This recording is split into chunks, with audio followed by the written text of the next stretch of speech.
ഇന്ന് ഞാൻ നിങ്ങളെ പഠിപ്പിക്കാൻ പോകുന്നത് വളരെ ശക്തമായ ഒരു കലയാണ്. അതിന്റെ പേര് സ്വയം നിർദ്ദേശം. എന്താണ് സ്വയം നിർദ്ദേശം? നിങ്ങൾ നിങ്ങളോട് തന്നെ പറയുന്ന വാക്കുകൾ, നിങ്ങൾ നിങ്ങളുടെ മനസ്സിന് കൊടുക്കുന്ന കൽപ്പനകൾ, ഇത് നിങ്ങളുടെ ഉപബോധ മനസ്സിലേക്ക് സബ്കോൺഷ്യസ് പോകുന്നു. അവിടെ നിന്ന് നിങ്ങളുടെ ജീവിതത്തെ മാറ്റുന്നു. രാവിലെ നിങ്ങൾ പറയുന്നു, എനിക്ക് ക്ഷീണമാണ്, എനിക്ക് ഉറക്കം വരുന്നില്ല. ഇതൊരു സ്വയം നിർദ്ദേശമാണ്. നിങ്ങൾ പറയുന്നു, എനിക്കിത് ചെയ്യാൻ കഴിയില്ല, ഞാൻ പരാജയപ്പെടും. ഇതും ഒരു സ്വയം നിർദ്ദേശമാണ്. ഈ നിർദ്ദേശങ്ങൾ നിങ്ങളറിയാതെ നിങ്ങളുടെ ഉപബോധ മനസ്സിലേക്ക് പോകുന്നു. അവ നിങ്ങളുടെ ജീവിതത്തെ രൂപപ്പെടുത്തുന്നു. നിങ്ങൾക്കിതറിയാമായിരുന്നോ? ഇല്ല. അതുകൊണ്ടാണ് ഇന്ന് ഞാനിവിടെ നിൽക്കുന്നത്. നിങ്ങളിവിടെ നിൽക്കുന്നത് നിങ്ങളെ ഉണർത്താൻ, നിങ്ങളുടെ ശക്തിയെ കാണിച്ചു തരാൻ. കാരണം നിങ്ങൾ എന്താണ് സ്വയം പറയുന്നത് എന്നതാണ് നിങ്ങൾ എന്താകും എന്നതിന്റെ അടിസ്ഥാനം. തയ്യാറാണോ? എങ്കിൽ നമുക്ക് ആരംഭിക്കാം. ഈ പാഠം നിങ്ങളുടെ ജീവിതത്തെ മാറ്റും. എന്താണ് സ്വയം നിർദ്ദേശം? നമുക്കൊരു ലളിതമായ ഉദാഹരണത്തിലൂടെ പോകാം. നിങ്ങൾ കണ്ണാടിയിൽ നിങ്ങളുടെ മുഖം നോക്കുന്നു. നിങ്ങൾ പറയുന്നു, നീ വളരെ ക്ഷീണിതനാണ്, നിനക്ക് പ്രായമായി, നിനക്കൊന്നും ചെയ്യാൻ കഴിയില്ല. ഇതൊരു സ്വയം നിർദ്ദേശമാണ്. നിങ്ങൾ ഇത് ദിവസവും ആവർത്തിക്കുകയാണെങ്കിൽ നിങ്ങളുടെ ഉപബോധ മനസ്സ് ഇത് സത്യമായി സ്വീകരിക്കും. നിങ്ങൾ ശരിക്കും ക്ഷീണിതനാകും, നിങ്ങൾക്ക് ആവർത്തിക്കുകയാണെങ്കിൽ നിങ്ങളുടെ ഉപബോധ മനസ്സ് ഇത് സത്യമായി സ്വീകരിക്കും. നിങ്ങൾ ഊർജ്ജസ്വലനാകും, നിങ്ങൾക്ക് ചെറുപ്പം തോന്നും, നിങ്ങൾക്ക് എല്ലാം ചെയ്യാൻ കഴിയും. ഇത്രയും ലളിതമാണ് സ്വയം നിർദ്ദേശത്തിന്റെ ശക്തി. ഇതൊരു യന്ത്രം പോലെയാണ്. നിങ്ങൾ എന്ത് ഇൻപുട്ട് കൊടുക്കുന്നുവോ അത് ഔട്ട്പുട്ട് തരും. നിങ്ങൾ നല്ല ഇൻപുട്ട് കൊടുക്കുന്നുവെങ്കിൽ നല്ല ഔട്ട്പുട്ട്. നിങ്ങൾ ചീത്ത ഇൻപുട്ട് കൊടുക്കുന്നുവെങ്കിൽ ചീത്ത ഔട്ട്പുട്ട്. ജോസഫ് മാഫിയുടെ പുസ്തകത്തിൽ ഒരു മനോഹരമായ കഥയുണ്ട്. ഒരു കപ്പൽ കടലിൽ യാത്ര ചെയ്യുന്നു. ഒരു യാത്രക്കാരൻ, അവന്റെ മുഖം വിളറിയിരിക്കുന്നു. അവൻ ഭയപ്പെടുന്നു, അവന് കടൽച്ചുഴി വരുമോ എന്ന്. മറ്റൊരു യാത്രക്കാരൻ അവനോട് പറയുന്നു, നിങ്ങൾക്ക് സുഖമില്ലേ? നിങ്ങൾക്ക് വല്ലാത്ത രൂപമുണ്ട്, എനിക്ക് ഉറപ്പുണ്ട്, നിങ്ങൾക്ക് കടൽച്ചുഴി പിടിക്കും. വരൂ, ഞാൻ നിങ്ങളെ ക്യാബിനിൽ കൊണ്ടുപോകാം. ആ വ്യക്തി ആ നിർദ്ദേശം സ്വീകരിക്കുന്നു. അവൻ ക്യാബിനിൽ പോകുന്നു. അവന് കടൽച്ചുഴി പിടിക്കുന്നു. എന്തുകൊണ്ട്? കാരണം അവന്റെ ഉള്ളിൽ ഇതിനകം ഒരു ഭയമുണ്ടായിരുന്നു. ആ നിർദ്ദേശം ആ ഭയത്തെ ഉണർത്തി. അവന്റെ ഉപബോധ മനസ്സ് അത് സ്വീകരിച്ചു. അത് യാഥാർത്ഥ്യമായി. എന്നാൽ അതേ കപ്പലിൽ മറ്റൊരു യാത്രക്കാരനുണ്ട്, ഒരു നാവികൻ. അവനോട് ആരെങ്കിലും പറയുന്നു, നിനക്ക് കടൽച്ചുഴി പിടിക്കുമോ? അവൻ ചിരിക്കും. എനിക്കോ? ഞാൻ 20 വർഷമായി കപ്പലിലുണ്ട്, എനിക്കൊരിക്കലും കടൽച്ചുഴി വരില്ല. അവന്റെ ഉള്ളിൽ ആ ഭയമില്ല, അവന്റെ വിശ്വാസം, ഞാൻ ശക്തനാണ്. ഇനി ഈ സ്വയം നിർദ്ദേശം എങ്ങനെയാണ് നമ്മുടെ മനസ്സിൽ പ്രവർത്തിക്കുന്നത്? നമുക്ക് നമ്മുടെ മനസ്സിനെ ഒരു വീടായി സങ്കല്പിക്കാം. ആ വീട്ടിന് 2 മുറികളുണ്ട്. ഒന്ന് ബോധമനസ്സ്. ഇത് മുൻവശത്തെ മുറിയാണ്. ഇവിടെയാണ് നമ്മൾ ചിന്തിക്കുന്നത്, യുക്തി ചെയ്യുന്നത്, തീരുമാനിക്കുന്നത്. 2 ഉപബോധ മനസ്സ്. ഇത് പിൻവശത്തെ മുറിയാണ്. ഇത് വളരെ വലുതാണ്, അനന്തമാണ്. ഇവിടെയാണ് നമ്മുടെ വികാരങ്ങൾ, ഓർമ്മകൾ, വിശ്വാസങ്ങൾ. ഇതിന് യുക്തി ചെയ്യാൻ കഴിയില്ല, ഇത് തർക്കിക്കില്ല, ഇത് കൽപ്പനകൾ അനുസരിക്കും. നിങ്ങളുടെ ബോധമനസ്സ് എന്ന മുൻമുറിയിൽ നിന്ന് നിങ്ങൾ എന്ത് വിളിച്ചു പറയുന്നുവോ അത് ഉപബോധ മനസ്സ് എന്ന പിൻമുറി കേൾക്കും, അതനുസരിക്കും. നിങ്ങൾ പറയുന്നു, എനിക്ക് ക്ഷീണമാണ്. പിൻമുറി കേൾക്കുന്നു, ശരി, ക്ഷീണം, ഞാനതുണ്ടാക്കാം.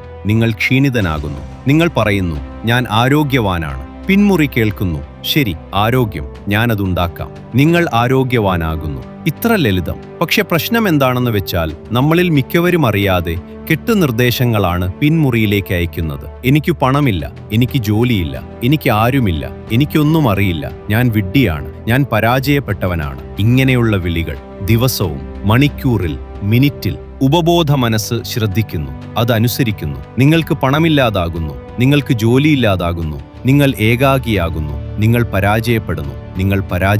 ആരാണ് കുറ്റക്കാർ? നിങ്ങൾ തന്നെ. നിങ്ങളുടെ സ്വന്തം വായ, നിങ്ങളുടെ സ്വന്തം ചിന്തകൾ. ഇനി നമുക്ക് ഈ നിയമം നമ്മുടെ നന്മയ്ക്ക് ഉപയോഗിക്കാം. എങ്ങനെ? ബോധപൂർവമായ സ്വയം നിർദ്ദേശത്തിലൂടെ.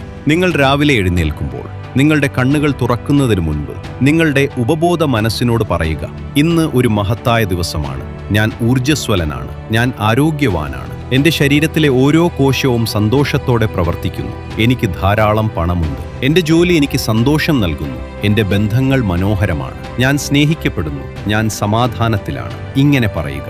ഇത് 3 തവണ ആവർത്തിക്കുക. വികാരത്തോടെ ആവർത്തിക്കുക. നിങ്ങളുടെ വാക്കുകൾക്ക് ശക്തിയുണ്ടെന്ന് വിശ്വസിക്കുക.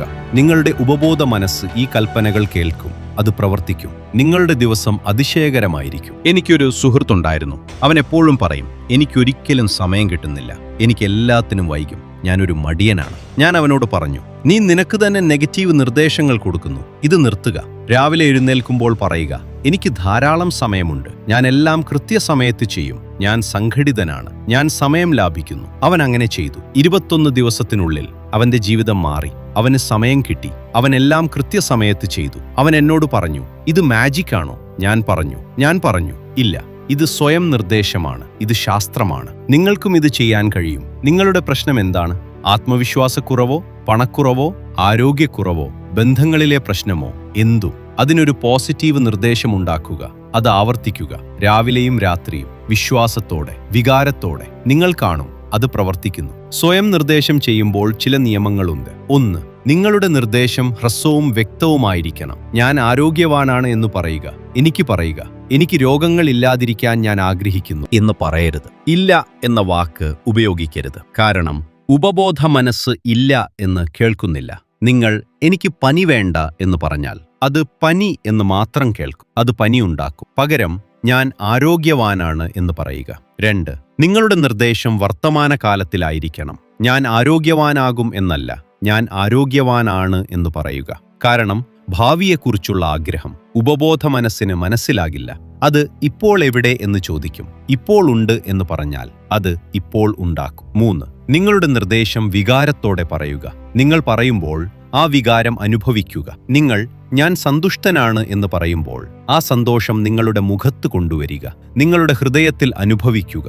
അപ്പോൾ മാത്രമേ അത് ഉപബോധ മനസ്സിലേക്ക് എത്തുകയുള്ളൂ. 4. ആവർത്തനം. ഒരു തവണ പറഞ്ഞിട്ട് ഫലം വരില്ല. നിങ്ങൾ ഒരു വിത്ത് നട്ടു, അത് മുളയ്ക്കാൻ സമയമെടുക്കും. അതുപോലെ നിങ്ങളുടെ നിർദ്ദേശങ്ങൾ ആവർത്തിക്കുക, ദിവസവും, രാവിലെയും രാത്രിയും, കുറഞ്ഞത് 21 ദിവസം. അപ്പോൾ അത് നിങ്ങളുടെ ഉപബോധ മനസ്സിൽ പതിയും. അത് ശീലമാകും, അത് യാഥാർത്ഥ്യമാകും. ഈ സ്വയം നിർദ്ദേശം എപ്പോൾ ചെയ്യണം?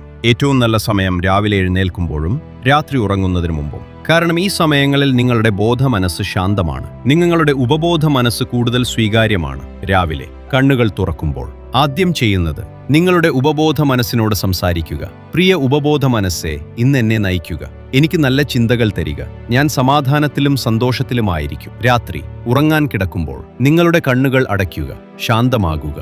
നിങ്ങളുടെ ഉപബോധ മനസ്സിനോട് പറയുക, ഇന്നത്തെ ദിവസത്തിന് നന്ദി, എല്ലാ നല്ല കാര്യങ്ങൾക്കും നന്ദി. ഞാൻ ആഴത്തിലുള്ള വിശ്രമത്തിലേക്ക് പോകുന്നു. എന്റെ ശരീരം പുനരുജ്ജീവിക്കുന്നു. നാളെ ഞാൻ ഊർജത്തോടെ എഴുന്നേൽക്കും. ഈ 2 സമയവും വളരെ പ്രധാനമാണ്. ഇത് നിങ്ങളുടെ ദിനചര്യയുടെ ഭാഗമാക്കുക. ഒരു ദിവസവും വിട്ടുകളയരുത്. സ്വയം നിർദ്ദേശം എങ്ങനെ ഫലപ്രദമാക്കാം? നിങ്ങൾക്കിത് എഴുതി വെക്കാം. ഒരു നോട്ട്ബുക്ക് എടുക്കുക. നിങ്ങളുടെ പോസിറ്റീവ് നിർദ്ദേശങ്ങൾ എഴുതുക. ഞാൻ ആരോഗ്യവാനാണ്, ഞാൻ സമ്പന്നനാണ്, ഞാൻ സന്തുഷ്ടനാണ്, ഞാൻ ആത്മവിശ്വാസിയാണ്, എന്റെ ജീവിതം മനോഹരമാണ്. ഇത് ദിവസവും വായിക്കുക, ഉച്ചത്തിൽ വായിക്കുക. നിങ്ങളുടെ സ്വന്തം ശബ്ദം കേൾക്കുക. നിങ്ങളുടെ ഉപബോധ മനസ്സ് ആ വാക്കുകൾ കേൾക്കും. അവ സ്വീകരിക്കും, അവ പ്രവർത്തിക്കും. നിങ്ങൾക്കിതൊരു റെക്കോർഡിംഗ് ആയി കേൾക്കാനും കഴിയും. നിങ്ങളുടെ സ്വന്തം ശബ്ദത്തിൽ നിങ്ങളുടെ പോസിറ്റീവ് നിർദ്ദേശങ്ങൾ റെക്കോർഡ് ചെയ്യുക. രാവിലെയും രാത്രിയും ആ റെക്കോർഡിംഗ് കേൾക്കുക. നിങ്ങൾ ഡ്രൈവ് ചെയ്യുമ്പോൾ, നിങ്ങൾ വ്യായാമം ചെയ്യുമ്പോൾ അത് കേൾക്കുക. നിങ്ങളുടെ മനസ്സ് നിറയും, നിങ്ങളുടെ ജീവിതം മാറും. സുഹൃത്തുക്കളെ, സ്വയം നിർദ്ദേശത്തിന്റെ ശക്തി നമ്മൾ ചെറുതായി കാണുന്നു, പക്ഷേ ഇത് വളരെ വലുതാണ്. ഒരു ലോകോത്തര കായിക താരത്തെ എടുക്കുക. അവൻ എങ്ങനെയാണ് വിജയിക്കുന്നത്? അവൻ തന്റെ മനസ്സിനെ പരിശീലിപ്പിക്കുന്നു. ഞാൻ ജയിക്കും, ഞാൻ മികച്ചവനാണ്, ഇനി എനിക്ക് എല്ലാം ചെയ്യാൻ കഴിയും. ഇവയാണ് അവന്റെ സ്വയം നിർദ്ദേശങ്ങൾ. അവനത് ആവർത്തിക്കുന്നു ആയിരക്കണക്കിന് തവണ. അവന്റെ ഉപബോധ മനസ്സ് അത് സ്വീകരിക്കുന്നു. അവൻ വിജയിക്കുന്നു. ഒരു വിജയകരമായ ബിസിനസ്സുകാരനെ എടുക്കുക.